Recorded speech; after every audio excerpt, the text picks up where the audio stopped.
یہ بالکل صحیح بات ہے آپ کی. یہ جو آزادی کا نعرہ انہوں نے لگایا ہے بالکل غلط ہے. اور بلکہ میں تو کہتا ہوں کہ یہ اگر اس میں سچے بھی ہیں تو یہ سیمی فائنل کھیل رہے ہیں. فائنل پھر ہمیں ہی کھیلنا پڑے گا ان کے خلاف. یعنی عمران خان کتنا انسان جیتا ہے، اس کے بعد شاہ محمود قریشی ہو گئے، اسد عمر ہو گئے. خیر وہ اسد عمر تو چھوڑ گئے، میں پہلے فواد چودھری کہا کرتا تھا، وہ بھی چھوڑ گئے. پھر ان کی غلامی میں آ جاؤ، آقا بدلی ہو رہے ہیں. تو کیوں نہ ایک دفعہ حقیقی جو اصلی حقیقی ہے، یعنی حقیقی لفظ کو انہوں نے بدنام کر دیا، جہاد کے لفظ کو انہوں نے بدنام کر دیا، حق کے لفظ کو انہوں نے بدنام کر دیا کہ حق کے ساتھ کھڑے ہو جاؤ. جو باطل کے ماننے والے ہوں وہ حق کے ساتھ کیسے کھڑے ہوں گے بتائیے؟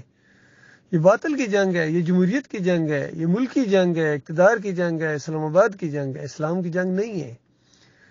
اور ایمان عقیدہ تو ان کا بالکل خراب ہے، ان سب کا عقیدہ خراب ہے. کوئی دربار کمپلیکس بنانے والے ہیں، وہاں جا کے چادریں چڑھانے والے ہیں، کوئی گنج شکر جا کے سجدے کرنے والے ہیں، پھول بکھیرنے والے ہیں، کوئی پیروں کی پنڈلیاں دبانے والے ہیں، کوئی گدی کے اوپر، خدائی کی گدی کے اوپر محمود قریشی صاحب بیٹھے ہوئے ہیں. یہ تو خدائی کے شوقین ہیں، بندگی تو ان کو آر سمجھتے ہیں، بندگی تو یہ کوئی منصب ہی نہیں ہے ان کے قریب. تو سارے لگے ہوئے ہیں آپس میں. تو یہ معاملہ اللہ کے بندو، جو اصلی اسلام ہے پورا نمونہ موجود ہے. اللہ نے ہجے کر کے بتا دیا. پھر بھی اگر کوئی کہ ہمیں سمجھ نہیں آتی ہے تو یقین کریں اس کی اپنی یعنی غلطی ہے، اس کی اپنی خرابی ہے. اور نبی علیہ السلام کی زندگی، صحابہ کرام کی زندگیاں، ہاں یہ تو مسلمانوں کو کہتے ہیں جو بگڑے ہوئے مسلمان ہیں. بھائی پھر کیوں کہتے ہو نبی علیہ السلام کی زندگی بہترین نمونہ ہے، جب اس نمونے کو اختیار ہی نہیں کرتے ہو، ادھر آنا ہی نہیں چاہتے ہو، وہ تمہیں اچھا ہی نہیں لگتا ہے. تمہیں یہودیوں کا نظام زیادہ پسند ہے، عیسائیوں کا نظام زیادہ پسند ہے، ہندوؤں کا نظام زیادہ پسند ہے. یعنی ہر نظام تمہیں پسند ہے، نہیں پسند ہے تو تمہیں اسلام نہیں پسند ہے. یقین کریں اس ملک کی اور اس قوم کی اکثریت، عظیم اکثریت نہیں چاہتی ہے کہ دین اسلام نافذ ہو، کیونکہ وہ ان کے خلاف جا رہا ہے. یہ آزاد زندگی بسر کرنے کے عادی ہیں، کوئی پوچھنے والا نہ ہو، بس ڈول ڈمکے ہوں، چمٹے ہوں، ہلڑ بازیاں ہوں، نعرے بازیاں ہوں، پارٹی بازیاں ہوں، یہ اس پہ خوش رہتے ہیں. یہی ان کا دین ہے. اور ان کے اوپر بالکل صحیح مسلط کی ہے اللہ تعالیٰ نے. جیسی عوام ہوتی ہے ویسے ہی ان کے اوپر لیڈر ہوتے ہیں. کرپٹ قسم کے لیڈر ہیں ان کے اوپر، جو ان کے اوپر ترس نہیں کھاتے ہیں، جو کرپشن کو اپنا حق سمجھتے ہیں، اور جیسا وہ پیدا ہی ہوئے ہیں حکمرانی کرنے کے لیے. تو یہ معاملہ ہے بھائی. اس سے اسی لیے یہ شعر ان کے اوپر فٹ آتا ہے کہ غلامی میں ناکام آتی ہیں تدبیریں نہ شمشیریں. جو غلام ہو تمہاری تقریریں، شمشیریں، تدبیریں کوئی بھی کام نہیں آئیں گی. تم یہودیوں کے غلام ہو، تم عیسائیوں کے غلام ہو، تم دولت کے، جمہوریت کے غلام ہو، مولویوں کے غلام ہو، سب سے زیادہ مولویوں اور پیروں کے غلام ہو. اس غلامی سے یعنی ان کی بندگی کرتے ہو، ان کی بندگی سے اس انسانیت کو نکالنا ہے، اللہ کی بندگی کی طرف لانا ہے، اللہ کے بندے بن جائیں. یہ پاکستان یعنی یہ پاک سرزمین جب ہم کہتے ہیں کہ اس وجہ سے کہ شرک سے پاک ہو تب پاکستان ہے. اور پھر انشاءاللہ انڈیا بھی پاکستان بنے گا، بنگلہ دیش بھی پاکستان بنے گا، پوری دنیا پاکستان بنے گی. یقین کیجیے. یعنی پاک سرزمین، یہ زمین ایک دن پاک ہونے والی ہے. قیامت آ نہیں سکتی ہے جب تک زمین یہ پاک نہ ہو جائے شرک سے. ایک بھی شرک کرنے والا اس زمین کی پیٹھ کے اوپر نہیں ہوگا. یہ حدیث ہے نبی علیہ السلام کی. اور مسلم کی روایت کے اندر ہے کہ 7 سال اس زمین کے اوپر ایسے آئیں گے کہ دو مسلمانوں کے درمیان کوئی بال برابر کینہ، حسد، بغض بار نہ پا سکے گا.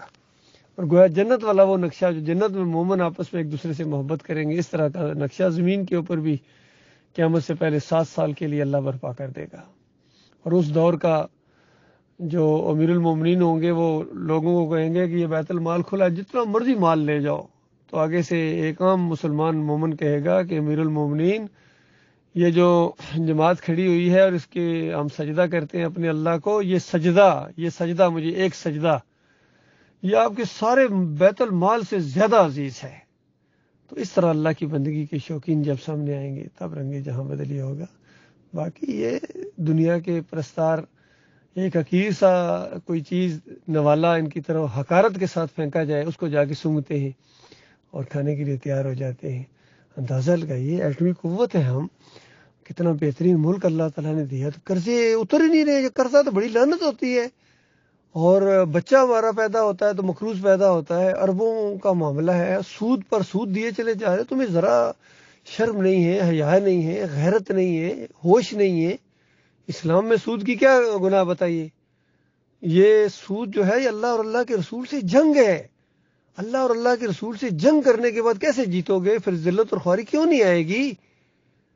تو اس جنگ کو ختم کرو. سود بالکل نہیں دینا ہی نہیں ہے، بس خلاص. ان کو بتا دو، IMF کو بتاؤ کہ سود ہمارے رب نے منع کیا. تمہارے رب نے منع کیا، بلکہ اس طرح کہو تمہارے رب نے منع کیا ہے.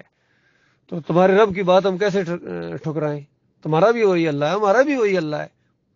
تو جو جس طرح کوئی چھوٹے احکامات ہوتے ہیں، جب بڑا حکم آتا ہے چھوٹے حکم خود کینسل ہو جاتے ہیں.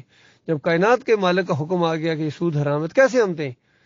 تو اللہ اور اللہ کے رسول سے جنگ کرنے سے بہتر ہے ان کے ساتھ جنگ کرو، یہود و نصارہ کے ساتھ جنگ کرو، ہندوؤں کے ساتھ جنگ کرو، اور اگر اپنے جو نہیں مانتے ان کے ساتھ جنگ کرو. بالکل اللہ اور اللہ کے رسول سے نہ جنگ کرو. یہ سادہ سی بات ہے. اگر کسی کی سمجھ میں آ جائے تو ٹھیک ہے، نہیں سمجھ میں آئے تو جہنم کو بھی اللہ موقع دینا. آخر اللہ نے جہنم بھی تو بنائی ہے.